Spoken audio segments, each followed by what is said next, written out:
भगवान बुद्ध अक्सर अपने प्रिय शिष्यों को उपदेश देते समय कोई न कोई कथा अवश्य सुनाते हैं ताकि उनके उपदेश सरलता से समझ सके। ऐसे ही एक कथा भगवान बुद्ध ने अपने शिष्यों को सुनाते हुए कहा। एक स्त्री थी, उसकी आंखें चली गई।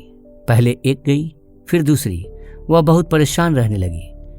पति अपनी अंधी पत्नी का बोझ कब तक उठाता? वह उससे अलग रहने लगा। उसकी छोटी लड़की ने भी उससे मुंह मोड़ लिया। स्त्री हर काम के लिए पराश्रित थी, पर उसे कौन सहारा देता? ऐसी हालत में उसकी एक पुरानी सहेली उसके पास आकर रहने लगी, लेकिन उसका व्यवहार बड़ा अजीब था।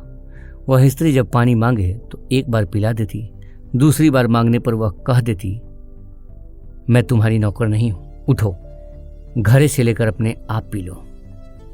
वह कपड़े मांगती तो एक बार दे देती, दूसरी बार मांगने पर कह देती, अलमारी में रखे हैं, जाओ अपने आप ले आओ। कभी उसका मन घूमने का होता तो एक बार साथ चली जाती, दूसरी बार जाने की बात आती तो कह देती, मुझे काम है, तुम अकेली घुमाओ। अंधी स्त्री मन मसोड़ कर उठती और अपने काम करती।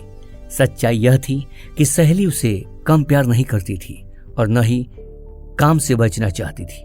वह बार बार दया दिखाकर उसको सदा के लिए अपाहिज नहीं बनाना चाहती थी। धीरे धीरे वह स्त्री सब काम अपने आप करने लगी। उसे किसी के सहारे की जरूरत न रही। तब उसने समझा कि उसके सहेली ने उसके ऊपर बहुत बड़ा उपकार किया है। फिर वह अंधों की एक संस्था में चली गई और वहां उसने जाने कितने असहाय भाई बहनों को अपने पैरों पर खड़ा होना सिखाया।